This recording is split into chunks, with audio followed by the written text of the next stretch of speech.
Okay, hi, Paksan. Hi, Hafiz. Well, this is Yes, our very first book club episode, and I'm so excited to get into the book. What's the title of the yeah. book? Well, the title of the book is quite long, but very meaningful. How to talk so kids will listen, and listen so kids will talk. Wow, This that's book really a by, long title. yeah, it is a very old book. I can show you how old it is. You see all the yellow, All right. marks on because my wife bought this book when our kids were still very young, and she read it, I think, fully. I just listened and get a summary of the book. But now, because of this podcast, I'm forced to read, and I love it so much because just one chapter I learned so much, and it's very practical book, and how the book is structured is so so interesting, right? They have comics, Oh, and yes. they're really based on real experience of themselves as parents, and Mm-hmm. they started parent groups, and then get questions and Mm-hmm. real problems from parents, and they're not shy to say that the problems are difficult, but at the same time, at the end of the day, there's a lot of suggestions, and more importantly, there is what do you call it? Not worksheets, but the exercises for us to do for our own reflections in the book. Yeah, you're right. This book is really practical. It doesn't have all those, psychological mumbo jumbo, but it does. They really use almost real life situations, and I'm sure they are probably situations that these two authors have encountered personally, or they have heard from other parents, because they work very well with, they work a lot with other parents as kind of parenting experts and parenting coach. In fact, this book is dubbed the ultimate parenting Bible by the Boston Globe. Wow, that's a very high compliment to be given, parenting Bible. That means everybody should read it, and I'm so glad that we started with this book. The Yeah, yeah, authors. Hmm, like Bibles or holy books, they last a long time. And this book was first published in 1982. my goodness, all right. I was in still secondary school. Hmm, I was probably still a teenager, 12 years old at that time, that's and right, I doubt that's my right. parents read this book, you know. Yeah. Well, we're going to go slow on this book because it's such a practical and full of good wisdom and advice. And the most important thing about the book club is not just about reading the book, but it's about doing it, about putting what you learn into practice. So we're going to just do chapter 1 in this episode. And we're going to, as a book club, we'll meet on the first Wednesday in October, of course, virtually, and then we will begin to go deeper into it and sharing in our very personal ways about how this can apply to us. So chapter 1 teaches parents how to deal with their children's feelings, and the authors wants parents to know that when kids feel right, they will behave right. And the way to help them feel right is by accepting their feelings. All right, sounds simple, but how do we actually do it? Practice and practice and practice, and don't give up, because you have Yeah. a group to depend on. So that's why the book club is so important. It's a community of parents who face the same challenges. That's right. That's right.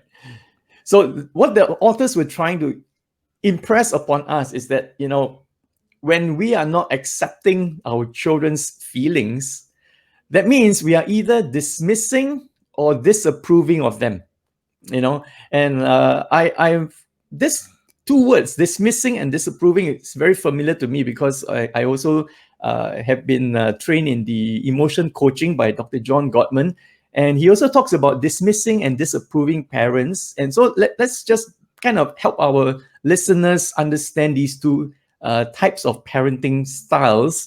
So dismissing and disapproving is, for example, just use examples of, a conversation between a child and a parent. So a child might say, "I'm nervous about the test tomorrow." And the parent replies by saying, "Well, don't worry, you can do it. You have it, and you have to." So that's a dismissive kind of a response by a parent, so totally ignoring, totally disregarding, and even trivializing how the child is feeling. So I'm sure we do that a lot. Can you remember times that when you have done that? Yeah. I'm guilty of those things. Especially when you have several kids, you kind of Oh yes, you have expect the four of them, same huh? kind of things, and then you become very judgmental. Oh, I've heard this before, and you know how to do it. You know, this is way step one, step two, step three. Mm, But by giving solutions, we are not actually helping at all. So understanding their emotions, the very first step is to understand the emotion so that they see us as understanding, and therefore they will start listening to us, because we always focus mm. on you kids must listen to us, but we don't listen to them. That's right. That's right. Another example, which is very common, I remember this, I've done this so many times. When the child says, "Oh, I can't walk anymore, I'm tired." And then the parent might say something like, "Don't be lazy." That's not just dismissing, that's disapproving. It means you are actually scolding the child and, and blaming the child, accusing the child of being lazy when he's trying or she is trying to tell you, "I am tired." You see, and so can you imagine how the child would feel if the parent responds in this way, right? Totally disregarding, totally not validating. The word here is validating, which means to give importance. All right. So when a child says, "I'm tired" or "I'm afraid," um, parents need to validate that emotion, that feeling. All right, because our feelings, it's very different from opinion. Everyone has their opinion, but if you disagree with my opinion, I'm quite okay with it. I mean, we have learned to say something like, "Let's agree to disagree."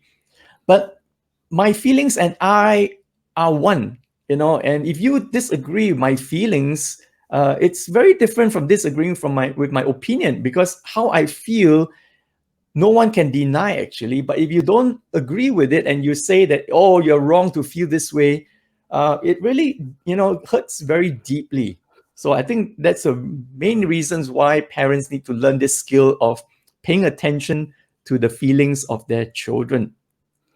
And the book gives very what do you call that, step by step way how do we respond, and how we respond defensively or dismissively, and how we should respond if you are empathetic to our kids. Mm, So example, most time you have listen. So there's a comic in that book, while the father is watching TV, and the kids come, somebody is bullying me or what, something like that.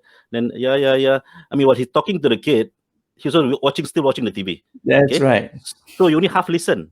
So first step is to be present, face the Mm, child, look at his body language, and feel that he is being listened to. And most of the time, we not only that, not have listened, but we react mhm, immediately, and that is always the tendency that we do, right? Instead of listening, we react, start giving solutions, start questioning, sometimes interrogatively, and giving advice. But I mm, think what the book tell us to do, or the author tell us to do, is acknowledge. If just that's right. sometimes, oh, shows that you are listening and you are acknowledging their feelings. And to Mhm, deny the feeling, we always deny, and we say that, yeah, it's what you mentioned just now, right? No, it's okay, it's no problem, the test is going to be easy, uh, but what we need to do is name the feeling. I think this is also, there's an exercise in the book, because most of us, I think we maybe lack of vocabulary, or even not able to see the feeling and describe it in a effective way. So they give examples how to name feelings, because once you name feeling, the feeling come out like a thing, and mm, both of you can see it and therefore be able to deal with it. It's not hidden below it. And the other one is like most of us, men, we like to give solution, use logic, we explain, and lo and behold, they're not interested to listen to our solutions. What they want to hear is possible. It's possible for me to overcome this. So they use this word fantasy. Give them a fantasy that they can overcome. the problem. Show something big that they can overcome in terms of the end goal that they can achieve, and all this boils down to me attitude. Whenever our kids come to us, what's attitude? Are we there to give solution? Are we there to just find their weakness, or we want them to solve their own problem? And by solving their own problem, they're able to go through that process and find their own answers. This is very powerful. Yeah. Let's go through that 4 steps. What you've just gone through are actually 4 steps in case people missed it. Let's go through them one by one. So starting with listen with full attention, and I put it very simply this way. Stop whatever you're doing. Turn to your child and look your child in the face instead of into your phone or into the TV or into your book, whatever you're reading, right? Put down everything you're doing and look into your child's face, and then listen. In fact, I learned this phrase is listen with your whole face, right? Because you need to not hide your face, for example, behind the phone, and then try to only listen, because there are some studies and of course people dispute it, that only 7 or 17% of communication is made of words, and the others includes body language. So you're not getting the full message that your child is trying to communicate to you if you're only listening but not looking. So stop, look, and listen. So that's step number 1. And I think that is the very first step the habit that we need to break. Because we often just listen, right? And then for fathers, what we normally say is, okay, go ask mommy. Then mommy say, ask daddy. And he says, oh, go ask grandpa. Then they're confused, and they're next time I don't ask them, I just do it. Yeah, just do it. Yeah. So that's step number 1. Listen, listen with full attention. All right. And I think we do the same, right? I mean, especially for those with teenagers, when parents are trying to talk to their teenagers will just continue doing whatever they're doing, on the phone, on the computer, watching TV. And parents will feel, is he really listening to me? And then we will reach a point where we will just, shout to the child, look at me when I talk to you. Right? Have you ever done that? Yeah. A lot of that sometimes. And then sometimes we react the same, you see. No, I'm listening. Then you fall into this hole in which you can never come out. Right? Yeah. So I thought of this technique very important. Whenever you're busy doing something, because it's always the case, right? You're busy people, right? And then your child come to you, okay? When you want to face them, just take a deep breath. Because sometimes when you take that deep breath, oxygen goes to your brain, and not so much that brain that needs the oxygen, and you become that prefrontal cortex. Like, it's the awareness. You become aware of your situation better, right? And then you become rational, actually. And being rational is very important when you talk to people, right? Not being emotional, not being reactive. So that's one way, probably, just take a deep breath, and slowly. Of course, you don't sigh until they say, when you sigh, there are two ways. One is, not again. There's a bad sigh. All right. Yeah. But sighing actually helps you to recharge. So you breathe in. Don't make that noise. Slowly breathe in, deep breathe in, and slowly breathe out without any sound. Okay. So you can attain that calmness in all the so-called chaos that sometimes comes to you with no you call so-called what do you call it, warning. That's right. And very often we get triggered, when our child brings up a certain subject or, comes complaining to us. Sometimes as parents, we get triggered immediately, because this has happened again and again. And so we kind of say, oh, here we go again. So we need to be mindful and watchful for these kind of reactions, because it sends unintentionally wrong messages to our kids, telling them that we are not interested. We are frustrated, we are angry with them because of all these things. And then one fine day, they will stop coming to us, and we wonder why? Why is my child no longer telling me things? Right? So listen carefully, watch your own emotions. And step 2, acknowledge their feelings with a word. Oh, I see. All right. Because very often when children come to us, they do express their emotions actually, but they might not have the vocabulary, especially for very young kids. They will come and tell you, use very common words like I'm angry, I'm frustrated, oh, why must he be like that? Those are actually emotion words, those are feeling words, but because they do not have the vocabulary, they will describe what they're feeling, and so we need to be able to catch it. We need to be able to decipher it, all right, and then acknowledge their feelings. Yeah, to enter someone's feelings is not easy, but when you really match your feelings with them, it becomes very much effective in communication, because they will realize that actually we are at the same level. Okay, that you're not the high parent who is trying to talk down and have all the solutions. You empathize and you're able to start listening, and then when they know that you're listening, they become more open. And when they become open, they will think of something to solve the problem, that they can probably solve themselves. That's right. That's right. So it's about acknowledging. Well, you might not have to feel what they're feeling, all right, but at least to notice that your child has and is struggling with some feelings, and that's why they're coming to you, because they are basically looking for help to feel better. Everybody wants to feel better.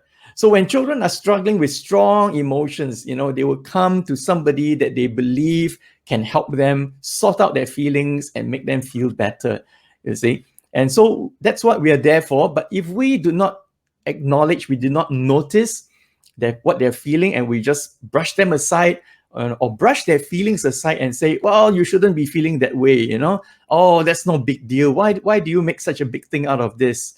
Then gradually, they will say, well, it's no longer helpful to go to mommy or daddy, because they're just not interested to know what I'm feeling.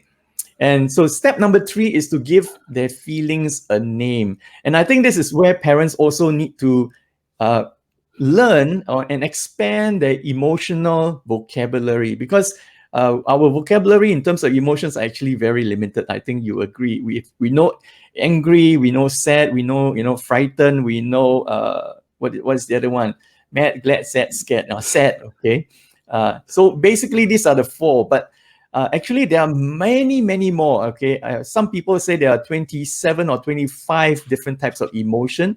But if you Google and you look for the emotion wheel, for example, there are something like 50 different types of emotions. All right. So anger, for example, anger can be subdivided into different things like infuriated, like indignant. All right. So different degrees of your anger has a word by itself. Of course, we don't expect any parent to teach a 5-year-old all the different degrees of anger, all right? But as parents, it's good for us to expand our vocabulary and slowly help our children also to expand the emotional vocabulary, so that as they grow, they will be able to articulate and express their emotions accurately through words, so that people can understand them. Yeah, the emotion wheel is very, very useful, because I was looking at abuse relationship. Doesn't matter abuse of partner or even children. The ability to express your emotion in terms of words is very important, so that you don't resort to physical way. And I think there's homework for those of you attending the book club. Just Google it. But there's another homework probably. We don't have time to do all this in this podcast. But if you look at page 19, hopefully the edition is correct. Mine is old edition. There are about 6 situation in which how kids may come to us with an emotion, and then we are supposed to acknowledge their feeling, and use the statement has to show that we understand the feeling. Okay, so the trick is don't question or don't give advice, is to react in a way that you must show them that you understand their feeling. So bear in mind, in the book club, we will discuss what will be your answers to those situations. Wow, homework already. Yeah, homework, because I'm supposed to be the facilitator and I don't want to do much talking. I want the others to participate, do the talking, and I'm All sure that right. you benefit a lot from that. Okay, I'll be ready. Now, step 4 is very interesting. It says, give them their wishes in fantasy. So, just to help people understand, this was the example given in the book, so the child says, I want my toasty crunchies. I guess this is some American cereal or snacks, And the mom says, well, I wish I had some in the house for you. And then the child says, I want them. I want them. And the mother says, oh, hear how much you want them. I wish I had them now, the child says. And the mom says, I wish I had the magic power to make a giant box of toasty crunchies appear. Now, this sounds very American to me, which is okay. I mean, the authors are from America anyway. So I think this one is a bit hard for us Singaporeans because we don't normally talk that way. All right. But I think the goal here is, all right, not to just simply tell the child, sorry, we don't have, just got to wait till next time, but it's just to soften the whole thing so that the child also sees that, not only do you notice and acknowledge their feelings and their desires, but you are also trying your best to give them what they are looking for. All right. Trying your best doesn't mean that you are obligated to give it, to use magic, for example, to make something appear right in front of you. Okay. So I guess the goal here is to be able to somehow soften it and to let the child know that, you know what they want, you hear them, and you are doing your best and you will try your best to make it happen. But certain things are just not possible. Yeah, but sometimes it can be. I mean, my own experience when I have kids, right? When they ask something which is not there, I will try to distract them, and hopefully they, come to their senses.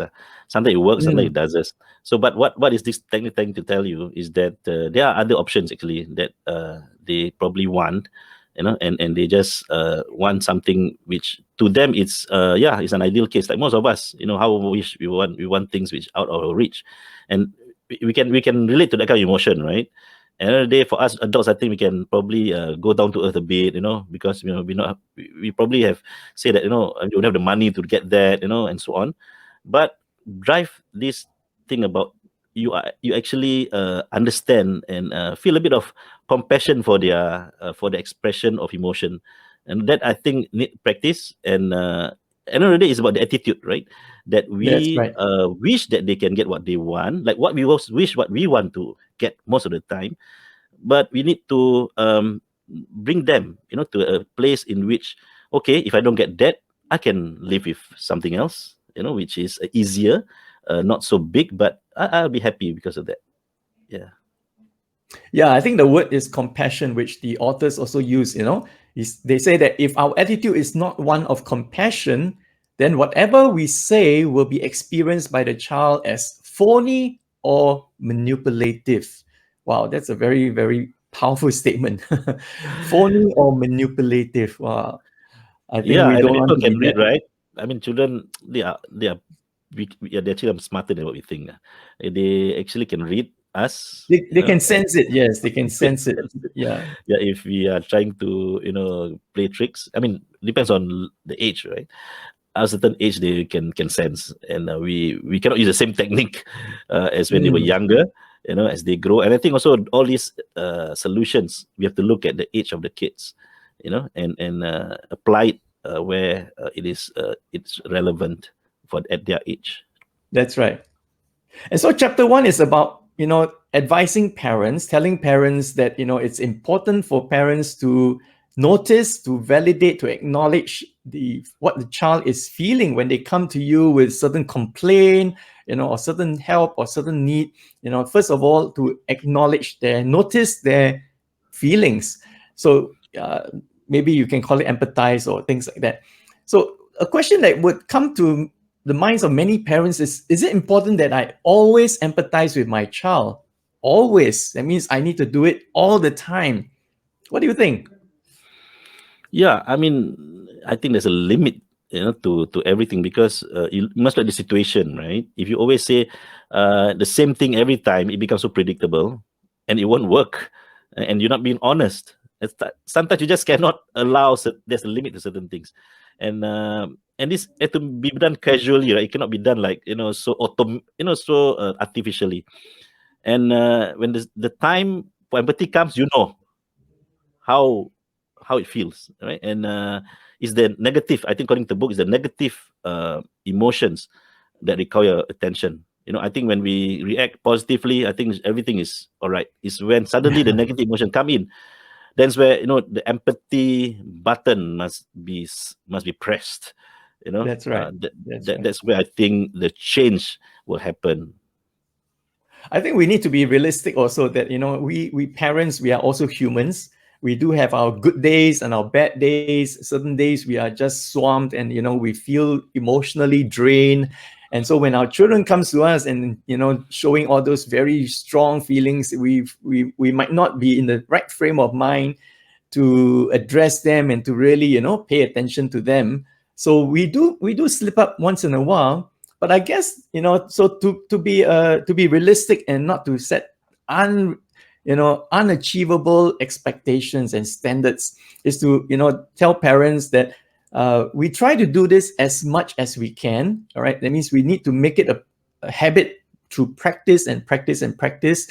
But we will slip up once in a while, and that's okay. I think our children are resilient enough to be able to look past the times that we did not pay attention to their feelings, we dismiss them or we disapprove of them. But if that is kind of maybe 10, 20% of the time, I think that's still okay. If so long as we are doing it, paying attention to their feelings and validating their feelings most of the time. Yeah. And another question that I think many parents will ask is, or parents would say is, I understand how you feel.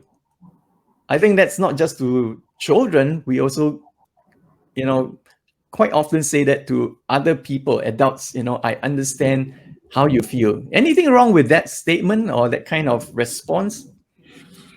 I think it's too general, right? I mean, yeah, if you always say the same thing and not describe, what you really understand, then it becomes, so artificial. So it's about describing that feeling, and be able to let that feeling out. So, for example, I know you feel angry, okay? I mean, you from the anger actually shows that you think the thing is very important to you, and that's why you're angry, right? That anger is just a symptom. It is not the actual feeling of the thing that caused. So we need to look beyond even the cause of the anger. And then when you validate, then the person say, yeah, it's not. I mean, anger is just the outward thing that you see, but actually to him it's very important. And you highlight that, oh, that means having your friend, to be with you, and tell you that things are okay with you is important. It's not that he was too frank to you and you're angry because he tell you your mistakes. It's just that being a friend, he really care for you. And is that important to you? Yeah, of course it's important to me. I also care for him. So it becomes, you distract him from the anger, it becomes something that he believe and realize that actually he's angry because of something else.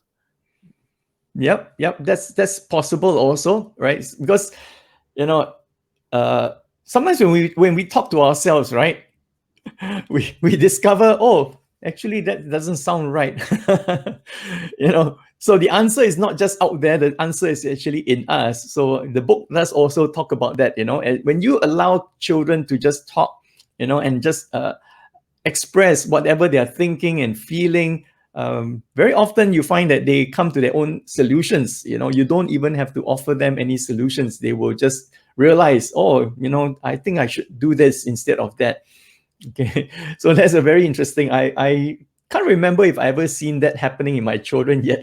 Maybe I just can't remember, But But saying I understand how you feel, it's a very natural way for us to respond, But the danger is this. The danger is that you think that you understand how they feel, but maybe you don't. So maybe the better thing to do is just to say, well, I can see that you feel this, all right, whether it's anger or sadness or fear or anxiety, all right, just to say, I can see that now, because there's also a possibility that you might identify the feeling of your child wrongly. That means, we are not experts. We are not some kind of a feeling emotion detector that we are always 100% correct, right?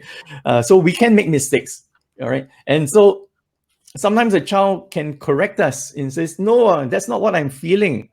Well, then good. So it'll always be open for correction, all right? That means, you just say to your child, am I right, or, are you feeling this, right? I can imagine that you are feeling this way when this thing happened.